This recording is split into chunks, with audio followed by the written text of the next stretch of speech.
अभय और श्रद्धा केस हार जाते हैं।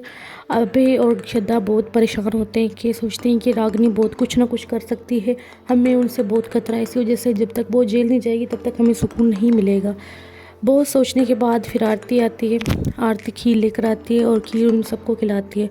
सुबह उठने के बाद श्रद्धा अभय को नहीं पाती तो उसको बहुत होता है कि वो कहाँ चला गया। उसके बाद जब वो फ़ोन में देखती है तो उसको रागिनी ने वीडियो भेजी होती है। तो फिर उसके बाद भाग भाग के वो आती है अभय के पास और उसको बचाने की कोशिश करती है, मगर अभय उसके वक्त से पहले ही खोल लेता है।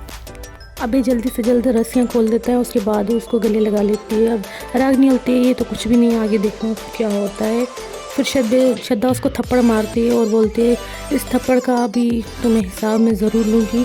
तो फिर उसके बाद घर आते हैं, सोचते हैं कि रागिनी ने ये किया, आगे पता नहीं क्या करेगी। सारे सबको टेंशन होती है, कीर्ति वहाँ बौखला जाती है, पता नहीं क्या क्या करती है। उसके बाद सोचती है कि मुझे कुछ सबूत मिल जाए रागिनी के खिलाफ में, उसको सज़ा दिलवाऊँ।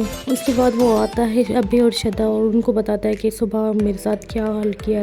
रागिनी बहुत खुश होती है कि मेरे जो मैं चाहती हूँ वही होता जा रहा है, और राज को बोलती है तुमने मेरा साथ दिया, मैं तुमसे बहुत खुश हूँ। उसको चेक देती है और फिर वो भी बहुत खुश हो जाता है और उसके उंगलियों पर नाचता है। जो भी बोलता है कि आगे तुम्हारा क्या प्लानिंग है, वो जब प्लानिंग करते हैं तो आरती आ जाती है। आरती सारी बातें सुन लेती है, मगर वो महसूस नहीं करवाती कि उसको सारी बातें पता चल गई। जैसे वो जाने की कोशिश करती है उनको शक हो जाता है कि इसको पता चल गया।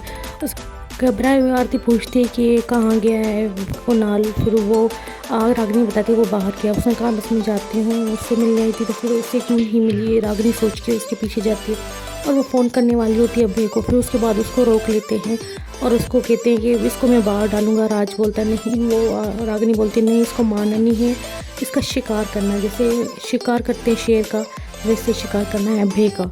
तो इसी जैसे इसको नहीं मारते, उसको बुलाते हैं खंडर में वहाँ बुला के अभय को बुलाते हैं और वहाँ मारने की कोशिश करते हैं, क्योंकि उसकी प्लानिंग यही होती है कि अभय को मैं जान से मार दूँगी, उसने मुझे धोखा दिया है।